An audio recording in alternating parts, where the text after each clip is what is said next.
Salve, salve, senhoras e senhores, meninos e meninas, garotos e garotas, jovens discentes, professor Luciano, Patologia. E hoje estaremos dando sequência, prosseguimento aos nossos estudos na disciplina. Mais precisamente, iremos abordar nesta modesta, despretensiosa aula, que se apresentará dividida em três partes, devido à sua extensão, sua abrangência, a interpretação de exames laboratoriais. Entendendo, logicamente, que esta abordagem, de maneira alguma, tem o intento, o pensamento de esgotar este tão amplo, tão grandioso tema.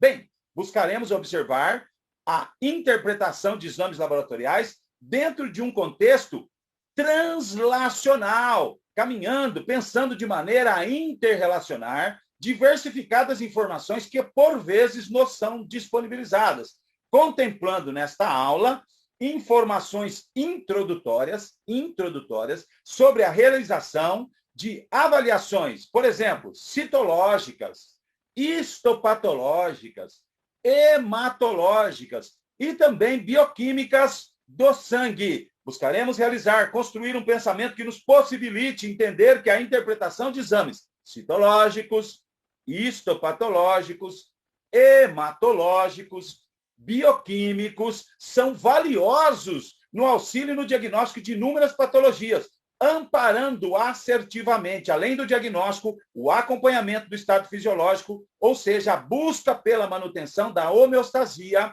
assim como nutricional do paciente, por exemplo, se temos algum desbalanço, além de servir de subsídio para o planejamento e realização de intervenções com o objetivo de tratar e prevenir doenças, ou seja, abarca a ampla ação de promoção da saúde. Então vamos lá, caneta e papel na mão, façam suas anotações, seus registros. Se necessário, acesse registros, aulas anteriores que podem nos ajudar a estruturar esse raciocínio de hoje sobre a patologia e a interpretação de exames laboratoriais. Então vamos lá, dentro de uma reflexão didática, pedagógica, se patologia é a ciência que estuda os processos que envolvem alterações bioquímicas, estruturais e funcionais em nível de célula, tecido ou órgão que estão relacionados com o desenvolvimento de uma doença, observaremos, então, certo?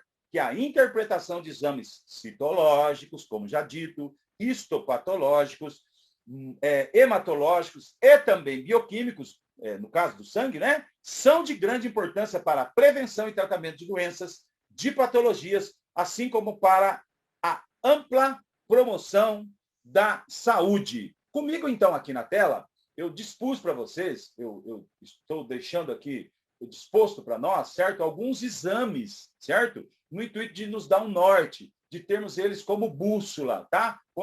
Quando vamos discutir esse tema, interpretação de exames laboratoriais. Entendendo a abrangência do tema, a amplitude do tema, certo? E que não nos será possível, mesmo em 3 aulas, discutir com a profundidade merecida, né?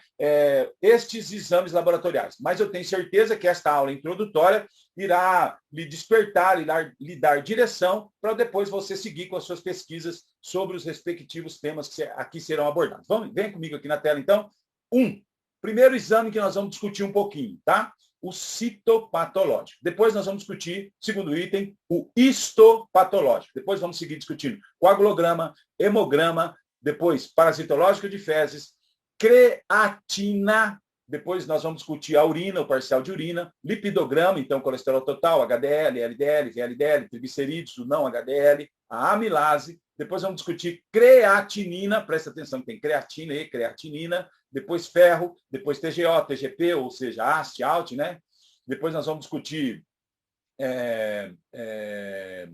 ureia, depois nós vamos discutir estradiol, depois nós vamos discutir progesterona, depois nós vamos discutir prolactina, T3, T4, TSH, glicemia de jejum, o HbA1c, o índice de Roma, depois vamos discutir um pouquinho da proteína C reativa, o PCR, a PCR ultrassensível, depois vamos discutir CK, CKMB, o CA125, CA15.3, CA19.9, alfa-fetoproteína, beta-HCG e o cortisol, tá? Então, vem comigo aqui, vamos começar, então, nessa primeira parte dessas 3 abordagens sobre interpretação de exames laboratoriais. Eu vou começar discutindo com vocês, inicialmente, tá? o que devemos observar? Algumas situações que devemos observar, alguns desdobramentos que temos que observar ao interpretar um exame laboratorial ou um exame citológico, um exame histopatológico. Tá? Então, observar o estado do paciente. Ele está acamado? Possui comorbidades? Está fazendo a utilização de alguns medicamentos? Se sim, quais são? Quais as suas classes? Quais suas possíveis interações a nível dos exames que foram realizados? Né? Porque às vezes ele está usando algum medicamento e não vai interferir no exame que foi realizado. Tá?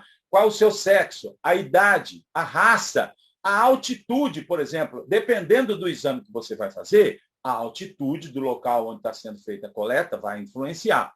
Interpretação convencional, vai ser feita essa avaliação apenas observando os valores de referência?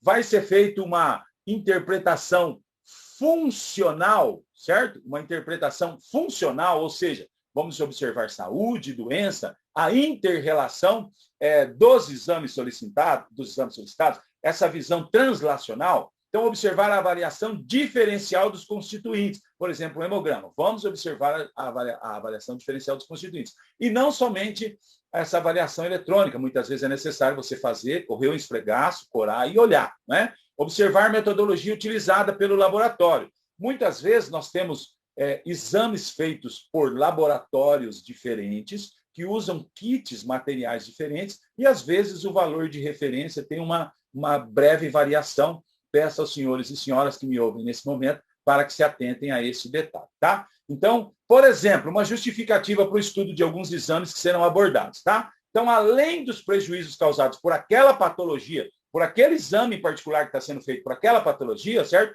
As suas ações síncronas e sinérgicas, por exemplo, a pessoa está apresentando um diabetes, um desbalanço na glicemia, e junto está apresentando uma dislipidemia, uma alteração no perfil lipídico.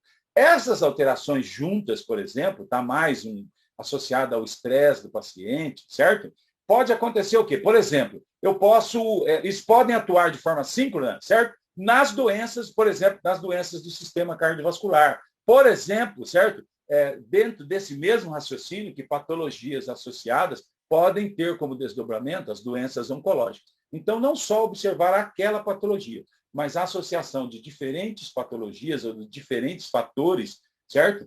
Podem trabalhar, por exemplo, desencadeando outros problemas lá na frente, tá? Então, aqui, por exemplo, diabetes, tá? Esse desbalanço a nível de glicose. Ele aumenta, o aumento da glicemia, ele aumenta a viscosidade sanguínea. As dislipidemias, certo? As alterações a nível de perfil lipídico aumentam a viscosidade também a nível de sangue, como o diabetes, né? O tabagismo, um dos resultantes da queima do tabaco, o monóxido de carbono, possui alta afinidade pela hemoglobina. Então, o que é que vai acontecendo? Esse processo, essa retroalimentação vai fazendo o quê? Aumentar a viscosidade do sangue. Por quê? Porque eu vou aumentando o número de glóbulos vermelhos, né? Então, por exemplo, a combinação desse processo, certo? Podem desencadear em doenças do sistema cardiovascular, tá? Então, por exemplo, trouxe aqui uma pessoa que tem diabetes, um aumento da glicemia, um aumento do perfil lipídico e fuma, por exemplo. Essa combinação pode, às vezes nem preciso dos 3 itens, mas, por exemplo, essa combinação pode vir a desencadear doenças do sistema cardiovascular. Tá? Aqui só para vocês acompanharem comigo um raciocínio, então, por exemplo, tá? Então, essa tríade aí, estresse oxidativo, inflamação e disfunção imune, em associação com um endotélio ativado, mas não ativado por um processo inflamatório, dentro de um raciocínio de processo inflamatório apenas, mas ativado dentro de um contexto de disfunção, dentro, por exemplo, de uma somatória, por exemplo, um fluxo sanguíneo turbulento, uma hipertensão, né? Mais ação de proteínas procoagulantes, por exemplo, tá? Eu posso dar prosseguimento a doenças do sistema cardiovascular. Tá? Estou aqui, então, na tela, por exemplo, aqui está mostrando, certo? A formação de células espumosas. Então, eu tenho o LDL, certo? Ele na presença dessa tríade, o LDL, aquele perfil lipídico, né? O LDL, temos HDL, LDL, VLDL, colesterol total, triglicerídeos, né? Mas o LDL, certo? Na presença de estresse oxidativo, inflamação e uma disfunção imune, certo? Ele passa a ter a capacidade de ser oxidado, certo? Esse LDL oxidado pode penetrar ali na luz dos vasos, como os senhores estão observando na imagem, e ele ser entendido pelo monócito, que na circulação vai passar a se chamar macrófago, né? Perdão, sai da circulação e vai para o tecido e passa a se chamar macrófago. Então, ali ele pode ser entendido como estranho, tá? Ele é reconhecido como estranho e é fagocitado pelo macrófago. Então, o monócito sai da circulação, vem para o tecido, passa a se chamar macrófago, e aí ele vem, fagocita esse LDL oxidado e passa a formar as células espumosas. Essas células espumosas vão formar possivelmente as placas de ateroma. Bem, o que acontece? Agora eu deveria ter um fluxo sanguíneo laminar e agora eu não tenho mais um fluxo sanguíneo laminar. Eu passo a ter um fluxo sanguíneo, possivelmente, fluxo sanguíneo turbulento. E dentro desse raciocínio, todos os desdobramentos que isso vão levar. Estou trazendo aqui para vocês um pensamento, a fisiopatologia, né, da formação de uma placa de ateroma e como desdobramento, por exemplo, eu passo a ter um fluxo não mais laminar e sim turbulento, e aí eu teria todos os desdobramentos desta situação em particular. Não é? Bem, um exame, professor, que eu possa fazer, por exemplo, para entender se eu tenho a possibilidade de estar desenvolvendo placas de ateroma, que eu possa estar com algum processo inflamatório, né? Então, por exemplo, eu trago aqui para vocês, de forma inicial, certo? Uma breve explanação, a PCR ou a PCR ultrassensível, né, são marcadores de um processo inflamatório agudo, certo?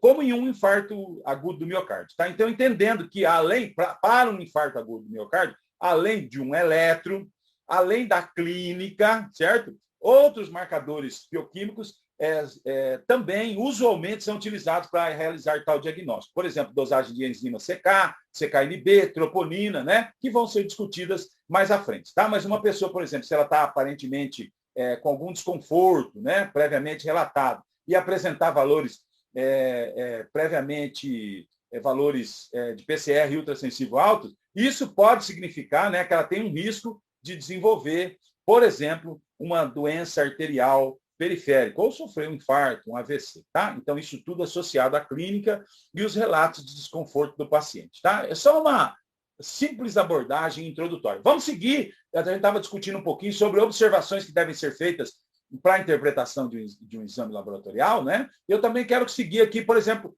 orientações sobre a coleta. Então, observações prévias quanto à alimentação. É uma glicemia de jejum. Tem que observar a alimentação, né? Tem que ser feita em jejum. Tipo de alimentos, por exemplo, eu vou fazer uma pesquisa de sangue oculto nas fezes. Certos alimentos, por exemplo, a carne vermelha, pode alterar esse exame, né? Horário de coleta, por exemplo, vou fazer um cortisol para ver se eu estou estressado, né? Está observando a suprarrenal, tá? O córtex da suprarrenal, cortisol. Eu tenho um horário para fazer essa coleta, tá?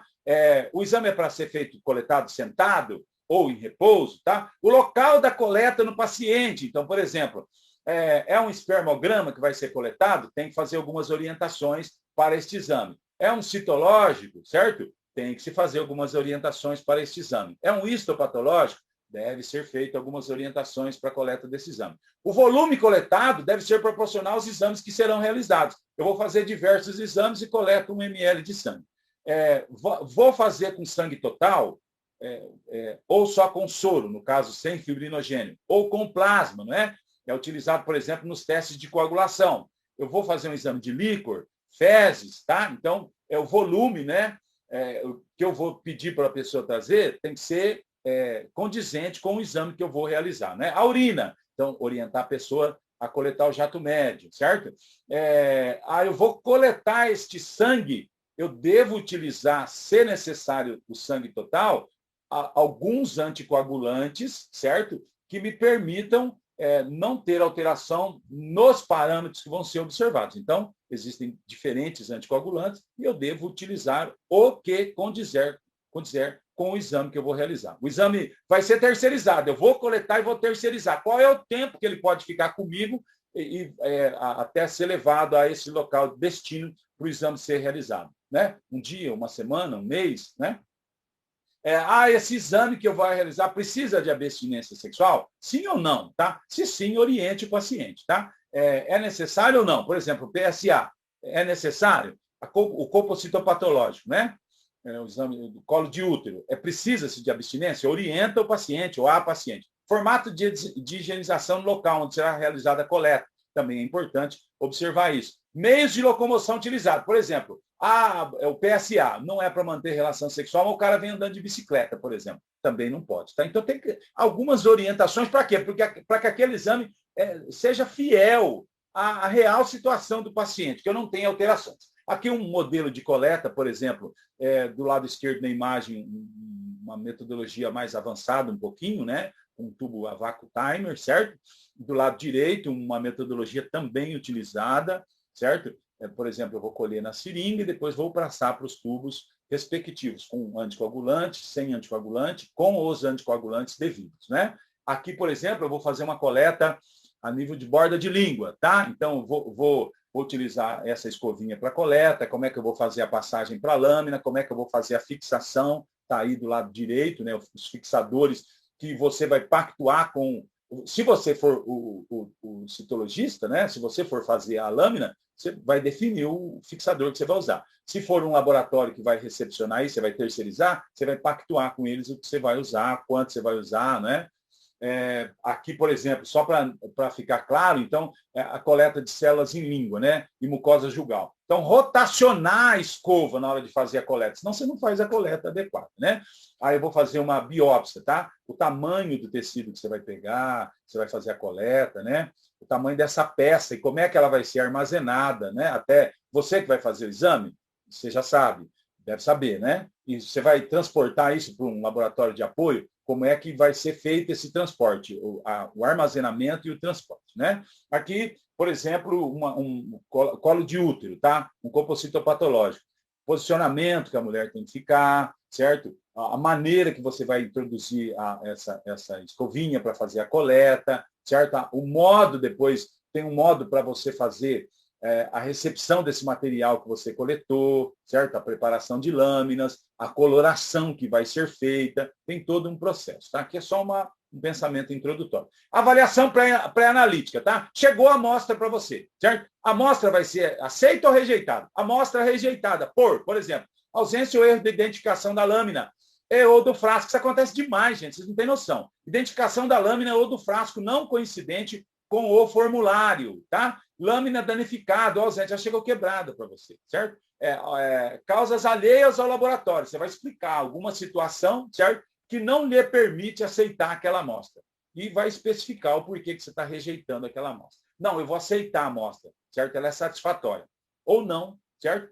Por exemplo, se aceitou, foi olhar depois a amostra, fez a coloração, insatisfatória para a variação cótica, a amostra chegou, certo? Não apresentava aqueles itens. Por exemplo, a lâmina não estava danificada, veio conservada adequadamente. Você corou, certo? Por exemplo, fez coloração de Papa Nicolau. A hora que você vai olhar, tá? Você vai classificá-la, às vezes, como satisfatória, vai soltar o laudo, ou insatisfatória, para avaliação cótica. Por quê? Por exemplo, material que não sejam as células daquele local, então tem material acelular, ou pouca quantidade de material, por exemplo, eu acabei de citar lá, não fez a rotação na língua, ou na mucosa jugal, certo? Leitura prejudicada, por exemplo, mais de 75% do esfregaço com presença de sangue, de piócitos, artefatos de dessecamento, certo? Então, contaminantes externos, intensa superposição celular, não foi feito um esfregaço que lhe possibilite observá-lo, tá?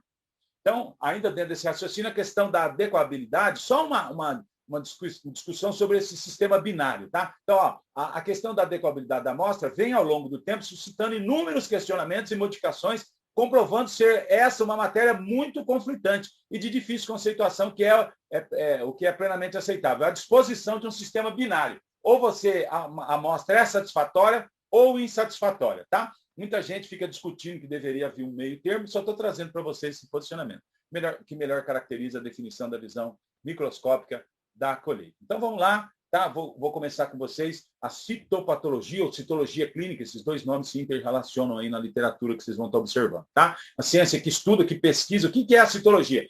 Ciência que estuda, que pesquisa, diagnostica por meio do quê? De análises microscópicas de amostras com células daquela amostra, com células chamada de citologia clínica ou citopatologia, né? Tem essas bases morfológicas e fisiológicas das doenças, com foco na morfologia celular e as correlações clínico-patológicas. Então, onde houver células, é possível aplicar a citologia. Citologia da cavidade oral, ocular, nasal, sanguínea, né? Por exemplo, o hemograma, tá? você está observando as características daquelas células que ali estão presentes, né? Citologia de tireoide, urinária, pericárdica, hepática e outros, né?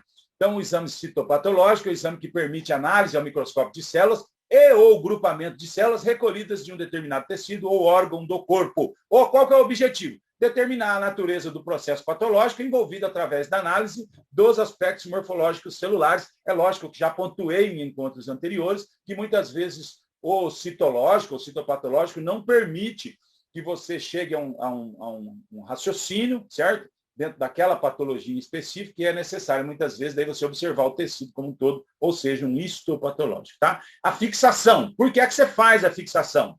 Para inibir a autólise, inibir o crescimento bacteriano, prevenir a solubilidade dos componentes celulares, mantendo intacta a citoarquitetura e a ultraestrutura. Aquela célula tem que chegar do jeito que você colheu, para você ter uma noção, né? Preservar as moléculas intactas, imunohistoquímica, facilitar a aderência da amostra à lâmina, proporcionar condições ideais para a visualização das células no microscópio, tá? Quais são os fixadores? Aqui, 2 comentários apenas, simples 2 comentários. Fixação úmida, álcool etílico, metanol, isopropanol e álcool éster, né? A fixação a seco, o carboax, por exemplo, o spray, tá? É uma outra opção muito utilizada, né? Para que coloração? Qual que é o objetivo da coloração, tá? Você fez a coleta, você fixou, certo? E agora, para que coloração, né? Objetivo, definição dos detalhes nucleares, por exemplo, a transparência citoplasmática, a diferenciação das células, né, que você fez a coleta, tipo de coloração, por exemplo, Papa Nicolau, Shor, Gienza, tem várias, né? Várias, eosina alcoólica, várias colorações, certo? Por exemplo, aqui eu trago a do Papa Nicolau, certo? Em 1940, só para fazer uma introdução, vocês entenderem quem foi Papa Nicolau e o raciocínio que esse nobre senhor teve, né? Papa Nicolau, em 1940, utilizou um sistema de 5 grupos para estabelecer uma comunicação clara e precisa entre o citologista e o clínico. Então, ele classifica, né, essa lâmina em 5 graus, em classes, né? Classe 1, 2, 3, 4 e 5. 1. Ausência de células atípicas ou anormais. Aqueles fregaços que você observou não tem nenhum tipo de atipia, nenhum tipo de anormalidade. 2.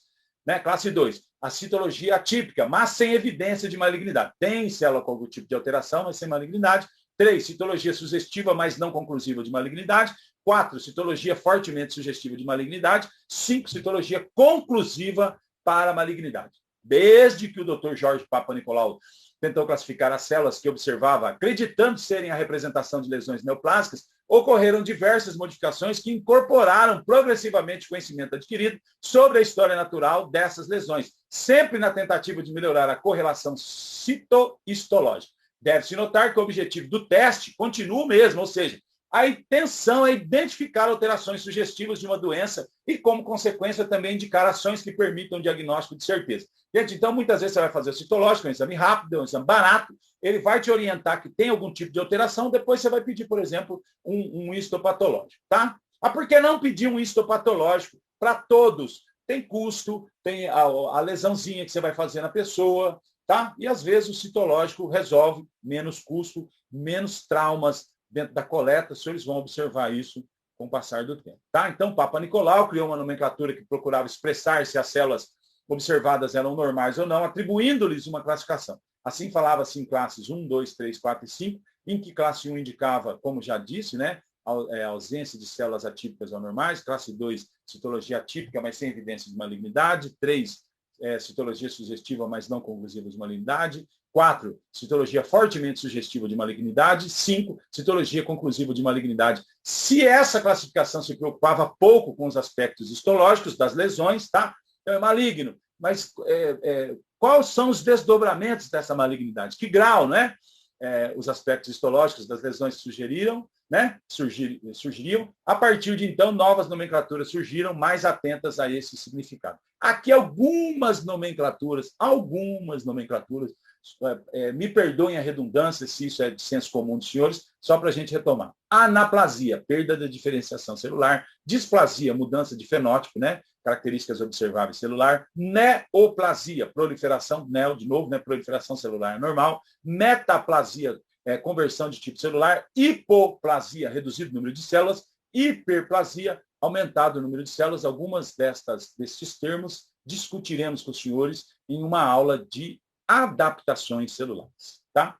seguindo aqui, então, modelos para estadiamento de tumores e métodos de diagnóstico. Então, vou seguir com os senhores agora, não no citopatológico, mas no histopatológico.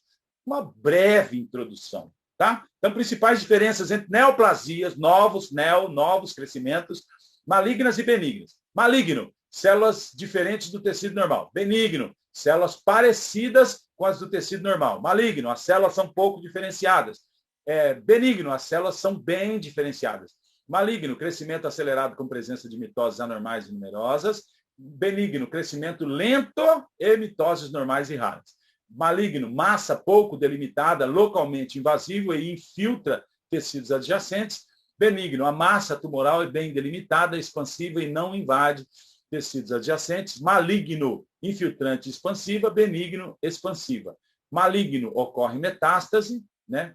Ganha tecido conjuntivo, e benigno, não ocorre metástase. Aqui uma simples classificação para sair do abstrato um pouquinho e vir para o concreto, para você tentar refletir quando eu tenho uma neoplasia maligna, características, e quando eu tenho uma neoplasia benigna, algumas características, né?